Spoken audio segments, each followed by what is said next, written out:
नीलाद्रौ शङ्खमध्ये शतदलकमले रत्नसिंहासनस्थम् सर्वालङ्कारयुक्तं नवघनरुचिरं संयुतं चाग्रजेन भद्राया वामभागे रथचरणयुतं ब्रह्मरुद्रेन्द्रवन्द्यम् वेदानां सारमीशं स्वजनपरिवृतं ब्रह्मदारु स्मरामि। श्रीभगवानुवाच चतुर्भुजो जगन्नाथः कण्ठशोभितकौस्तुभः पद्मनाभो वेदगर्भश्चन्द्रसूर्यविलोचनः जगन्नाथो लोकनाथो नीलाद्रीशः परो हरिः दीनबन्धुर्दयासिन्धुः कृपालुः जनरक्षकः कम्बुपाणिः चक्रपाणिः पद्मनाभो नरोत्तमः जगतां पालको व्यापी सर्वव्यापी सुरेश्वरः लोकराजो देवराजः शक्रो भूपश्च भूपतिः नीलाद्रिपतिनाथश्च अनन्तः पुरुषोत्तमः तार्क्ष्योऽध्यायः कल्पतरुः विमला प्रीतिवर्धनः बलभद्रो वासुदेवो माधवो मधुसूदनः दैत्यारिः पुण्डरीकाक्षो वनमाली बलप्रियः ब्रह्मा विष्णुः वृष्णिवंशो मुरारिः कृष्णकेशवः श्रीरामः सच्चिदानन्दो गोविन्दः परमेश्वरः विष्णुर्जिष्णुर्महाविष्णुः प्रभविष्णुर्महेश्वरः लोककर्ता जगन्नाथो महाकर्ता महायशाः महर्षिः कपिलाचार्यो लोकचारी सुरो हरिः आत्मा च जीवपालश्च शूरः संसारपालकः एको नैको मम प्रियो ब्रह्मवादी महेश्वरः द्विभुजश्च चतुर्बाहुः शतबाहुः सहस्रकः पद्मपत्रविशालाक्षः पद्मगर्भः परो हरिः पद्महस्तो देवपालो दैत्यारिर्दैत्यनाशनः चतुर्मूर्तिश्चतुर्बाहुश्चतुराननसेवितः पद्महस्तश्चक्रपाणिः शङ्खहस्तो गदाधरः महावैकुण्ठवासी च लक्ष्मीप्रीतिकरः सदा विश्वनाथः प्रीतिदश्च सर्वदेवप्रियङ्करः विश्वव्यापी दारुरूपश्चन्द्रसूर्यविलोचनः गुप्तगङ्गोपलब्धिश्च तुलसीप्रीतिवर्धनः जगदीश श्रीनिवासः श्रीपतिः श्रीगदाग्रजः सरस्वतीमूलाधारः श्रीवत्सः श्रीदयानिधिः प्रजापतिः भृगुपतिर्भार्गवो नीलसुन्दरः योगमाया गुणारूपो जगद्योनीश्वरो हरिः आदित्यः प्रलयोद्धारी आदौ संसारपालकः कृपाविष्टः पद्मपाणिरमूर्तिर्जगदाश्रयः पद्मनाभो निराकारः निर्लिप्तः पुरुषोत्तमः कृपाकरः जगद्व्यापी श्रीकरः शङ्खशोभितः समुद्रकोटिगम्भीरो देवताप्रीतिदः सदा सुरपतिर्भूतपतिर्ब्रह्मचारी पुरन्दरः आकाशवायुमूर्तिश्च ब्रह्ममूर्तिर्जले स्थितः ब्रह्मा विष्णुर्दृष्टिपालः परमोऽमृतदायकः परमानन्दसम्पूर्णः पुण्यदेवः परायणः धनी च धनदाता च धनगर्भो महेश्वरः पाशपाणिः सर्वजीवः सर्वसंसाररक्षकः देवकर्ता ब्रह्मकर्ता वसिष्ठो ब्रह्मपालकः जगत्पतिः सुराचार्यो जगद्व्यापी जितेन्द्रियः महामूर्तिर्विश्वमूर्तिर्महाबुद्धिः पराक्रमः सर्वबीजार्थचारी च द्रष्टा वेदपतिः सदा सर्वजीवस्य जीवश्च गोपतिर्मरुतां पतिः मनोबुद्धिरहङ्कारकामादिक्रोधनाशनः कामदेवः कामपालः कामाङ्गः कामवल्लभः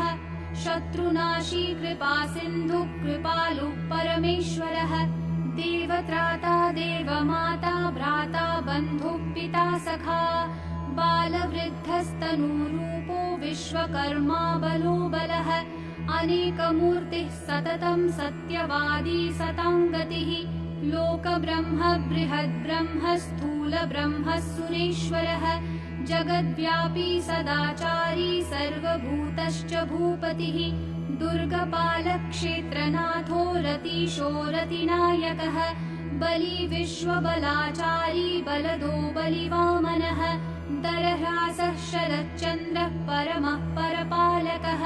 अकारादिमकारान्तो मध्योकारस्वरूपधृक् स्तुतिस्थायी सोमपाश्च स्वहाकारस्वधाकरः मत्स्यः कूर्मो वराहश्च नरसिंहश्च वामनः परशुरामो महावीर्यो रामो दशरथात्मजः देवकीनन्दनः श्रेष्ठो नृहरि नरपालकः वनमाली देहधारी पद्ममाली विभूषणः मल्लिकामालधारी च जातियूथिप्रियः सदा बृहत्पिता महापिता ब्राह्मणो ब्राह्मणप्रियः कल्पराजः खगपतिर्देवेशो देववल्लभः परमात्मा बलो राज्ञां माङ्गल्यं सर्वमङ्गलः सर्वबलो देहधारी राज्ञां च बलदायकः नानापक्षिपतङ्गानां पावनः परिपालकः वृन्दावनविहारी च नित्यस्थलविहारकः क्षेत्रपालो मानवश्च भुवनो भवपालकः सत्त्वं रजस्तमो बुद्धिरहङ्कारपरोऽपि च आकाशङ्गः रविः सोमो धरित्री धरणीधरः निश्चिन्तो योगनिद्रश्च कृपालुः देहधारकः सहस्रशीर्षा श्रीविष्णुर्नित्यो जिष्णुर्निरालयः कर्ता हर्ता च धाता च सत्यदीक्षादिपालकः कमलाक्षः स्वयंभूतः कृष्णवर्णो वनप्रियः कल्पद्रुमः पादपारिः कल्पकारी स्वयं हरिः देवानां च गुरुः सर्वदेवरूपो नमस्कृतः निगमागमचारी च कृष्णगम्यः स्वयं यशः नारायणो नराणां च लोकानां प्रभुरुत्तमः जीवानां परमात्मा च जगद्वन्द्यः परो यमः भूतावासो परोक्षश्च सर्ववासी चराश्रयः भागीरथी मनोबुद्धिर्भवमृत्युः परिस्थितः संसारप्रणयी प्रीतः संसाररक्षकः सदा नानावर्णधरो देवो नानापुष्पविभूषणः नन्दध्वजो ब्रह्मरूपो गिरिवासी गणाधिपः मायाधरो वर्णधारी योगीशः श्रीधरो हरिः महाज्योतिर्महावीर्यो बलवांशः बलोद्भवः भूतकृद्भवनो देवो ब्रह्मचारी सुराधिपः सरस्वती सुराचार्यः सुरदेवः सुरेश्वरः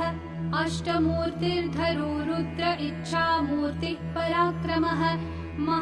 महानागपतिश्चैव पुण्यकर्मा तपश्चरः दिनपो दीनपालश्च दिव्यसिंहो दिवाकरः अनभोक्ता सभोक्ता च हविर्भोक्ता परोपरः मन्त्रदो ज्ञानदाता च सर्वदाता परो हरिः परर्धिः परधर्मा च सर्वधर्म नमस्कृतः क्षमादश्च दयादश्च सत्यदः सत्यपालकः कंसारिः केशिनाशी च नाशनो दुष्टनाशनः पाण्डवप्रीतिदश्चैव परमः परपालकः जगद्धाता जगत्कर्ता गोपगोवत्सपालकः सनातनो महाब्रह्म फलदः कर्मचारिणां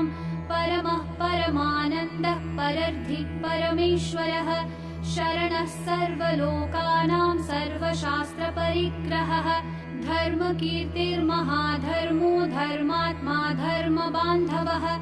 मनः कर्ता महाबुद्धिर्महामहिमदायकः भूर्भुवस्वो महामूर्तिः भीमो भीमपराक्रमः पथ्यभूतात्मको देवः पथ्यमूर्तिः परात्परः विश्वाकारो विश्वगर्भः सुरः च सुरेश्वरः भुवनेशः सर्वव्यापी भवेशः भवपालकः दर्शनीयश्चतुर्वेदः शुभाङ्गो लोकदर्शनः श्यामलः शान्तमूर्तिश्च सुशान्तश्चतुरोत्तमः सामप्रीतिश्च ऋक्प्रीतिर्यजुषोऽथर्वणप्रियः श्यामचन्द्रश्चतुर्मूर्तिश्चतुर्बाहुश्चतुर्गतिः महाज्योतिर्महामूर्तिर्महाधामा महेश्वरः अगस्तिर्वरदाता च सर्वदेवपितामहः प्रह्लादस्य प्रीतिकरो ध्रुवा भीमानतारकः मण्डितः सुतनुर्दाता साधुभक्तिप्रदायकः ओङ्कारश्च परं ब्रह्म ॐ निरालम्बनो हरिः सद्गतिः परमो हंसो जीवात्मा जननायकः मनश्चिन्त्यश्चित्तहारी मनोज्ञश्चापधारकः ब्राह्मणो ब्रह्मजातीनाम् इन्द्रियाणां गतिः प्रभुः त्रिपादादूर्ध्वसम्भूतो विराट् चैव सुरेश्वरः परात्परः परः पादः पद्मस्थः कमलासनः नानासन्देहविषयस्तत्त्वज्ञानाभिनिवृतः सर्वज्ञश्च जगद्बन्धुर्मनोजज्ञातकारकः मुखसम्भूतविप्रस्तु वाहसम्भूतराजकः पूरो वैश्यः पदो भूतः शूद्रो नित्योपनित्यकः ज्ञानी मानी वर्णदश्च सर्वदः सर्वभूषितः अनादिवर्णसन्देहो नानाकर्मोपरिस्थितः शुद्धादिधर्मसन्देहो ब्रह्मदेहस्मिताननः शम्बरारिर्वेदपतिः सुकृतः सत्त्ववर्धनः सकलं सर्वभूतानां सर्वदाता जगन्मयः सर्वभूतहितैषी च सर्वप्राणिहिते रतः सर्वदा देहधारी च बटको बटुगः सदा सर्वकर्मविधाता च ज्ञानदः करुणात्मकः पुण्यसम्पत्तिदाता च कर्ता हर्ता तथैव च सदा नीलाद्रिवासी च नतास्यश्च पुरन्दरः नरो नारायणो देवो निर्मलो निरुपद्रवः ब्रह्मा शम्भुः सुरश्रेष्ठः कम्बुपानिर्बलोऽर्जुनः जगद्धाता चिरायुश्च गोविन्दो गोपवल्लभः देवो देवो महाब्रह्म महाराजो महागतिः अनन्तो भूतनाथश्च अनन्तभूतसम्भवः समुद्रपर्वतानां च गन्धर्वाणां तथाश्रयः श्रीकृष्णो देवकीपुत्रो मुरारिर्वेणुहस्तकः जगत्स्थायी जगद्व्यापी सर्वसंसारभूतिदः रत्नगर्भो रत्नहस्तो रत्नाकरसुतापतिः